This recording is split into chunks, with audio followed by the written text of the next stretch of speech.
Hi అండి, నమస్తే. నేను మీ Vandana. Welcome back to this is by Vandana YouTube channel. ఈరోజైతే మంచి టేస్టీగా ఉండే స్వీట్ రెసిపీ అండి. ఇవి కందగడ్డ భక్షాలు. మంచిగా టేస్టీగా ఉంటాయి. అలాగే మనం బెల్లంతో చేస్తాం కాబట్టి హెల్త్కి కూడా చాలా మంచిది. చాలా సాఫ్ట్గా కూడా వస్తాయి అన్నమాట. మా పిల్లలకి, ఇంట్లో వాళ్ళకి అందరికీ చాలా ఇష్టం.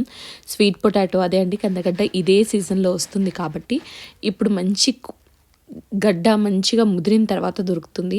అలాంటప్పుడు ఇలా చేసుకోండి, మంచి టేస్టీగా ఉంటాయి అన్నమాట. చాలామంది వీటిని రత్నపురి గడ్డలని, చిలగడ దుంపలని, గంజిగడ్డలని ఇలా చాలా చెప్తున్నారండి.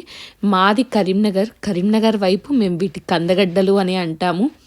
మీరు చెప్పే కందగడ్డని మేము పుల్లగంద అంటామన్నమాట. అందుకని చాలామంది నాకు కమెంట్ చేస్తున్నారు, ఇవి కందగడ్డలు కాదు చిలగడ దుంపలని, కానీ మేము అలాగే అంటాము. మీరు మీ లాంగ్వేజ్లో ఎలా అంటే అలా అనవచ్చు.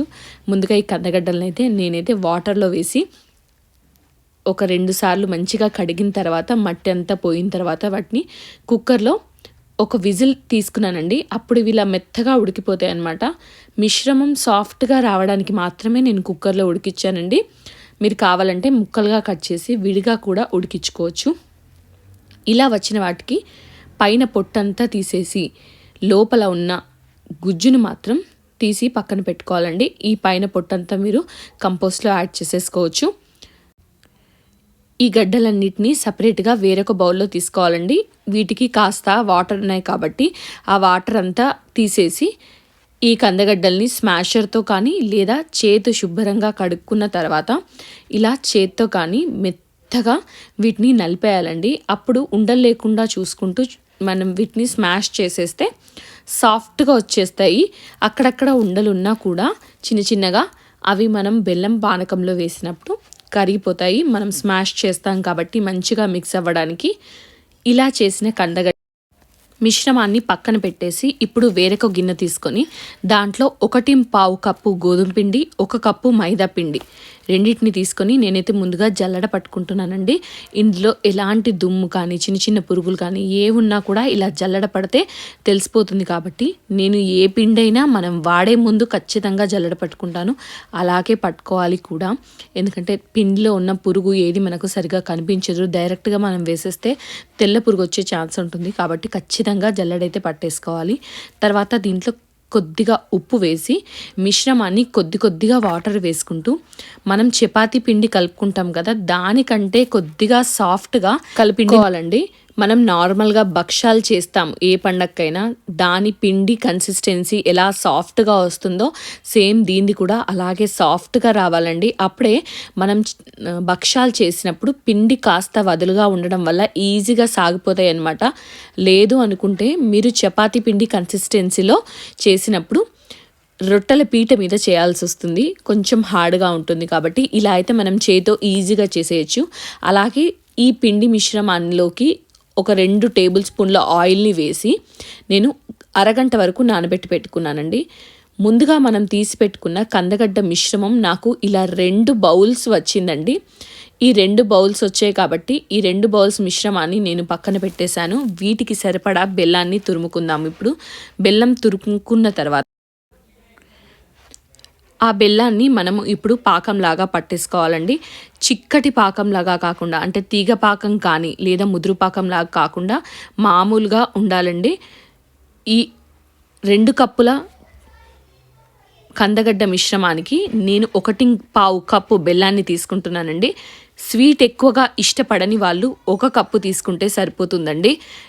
ఇది మంచి తీయగా తినే వాళ్ళ కోసం 1.25 కప్పు అండి.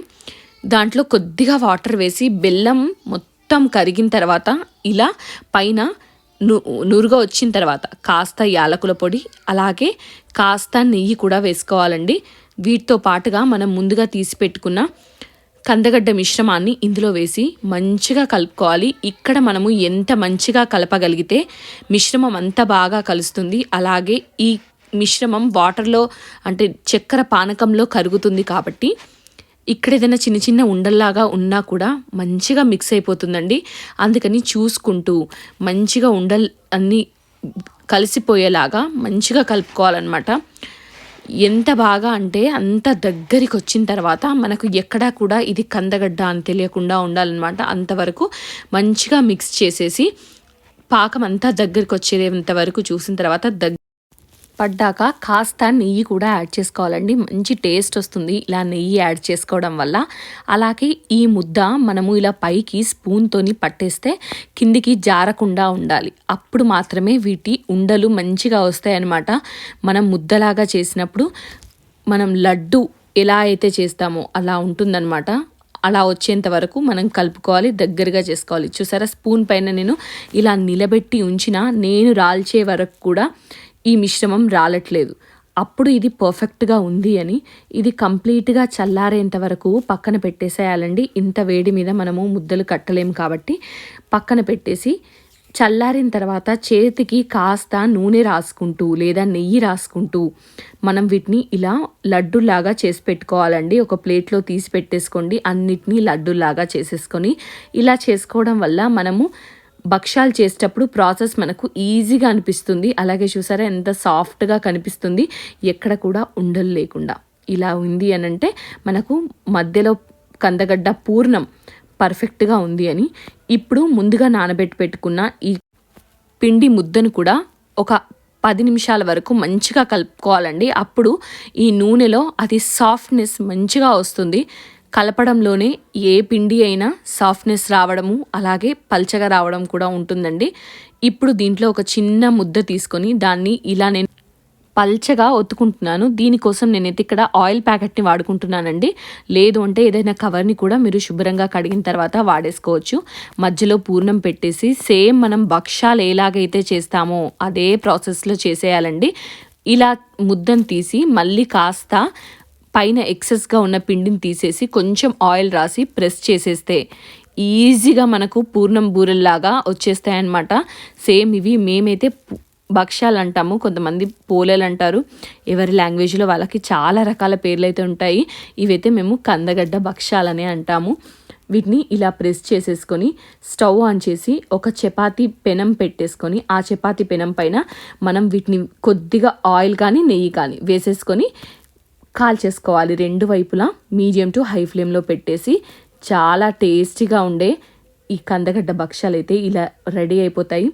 కొంచెం నెయ్యి చుట్టూ రాసుకుంటూ వాటిని మీడియం టు హై ఫ్లేమ్లో పెట్టేని కాల్చేసుకుంటే మంచిగా ఉంటాయండి. ఇవి మీరు ఫ్రిడ్జ్లో పెట్టుకుంటే 3 రోజుల వరకు కూడా వీటిని వాడుకోవచ్చు. చాలా టేస్టీగా కూడా ఉంటాయి. అలాగే మిగిలిన వాటిని అన్నిటిని కూడా చేసేసుకొని ఒకదాని తర్వాత ఒకటి కాల్ చేసుకుంటే మనకైతే కందగడ్డ భక్ష్యాలు రెడీ అయిపోతాయి. చాలా టేస్టీగా ఉండే ఈ భక్ష్యాల్ని మీరు ఈ సీజన్లో చేసుకోండి. ఎందుకంటే కందగడ్డలు హెల్దీగా దొరుకుతాయి కాబట్టి మంచిగా మీడియం ఫ్లేమ్లో పెట్టేసి రెండు వైపులా కాల్ చేసుకొని నెయ్యితో చేసుకుంటే ఇంకా టేస్టీగా ఉంటాయి. ఒక్కసారి ట్రై చేయండి, ఎలా ఉంది అని నాకైతే కమెంట్ చేసి చెప్పండి. వీడియో నచ్చితే లైక్ చేయండి, షేర్ చేయండి. అలాగే మీ సపోర్ట్ని నాకు అందించండి మన ఛానల్ గ్రోత్ అవ్వడానికి. Thanks for watching. Please subscribe.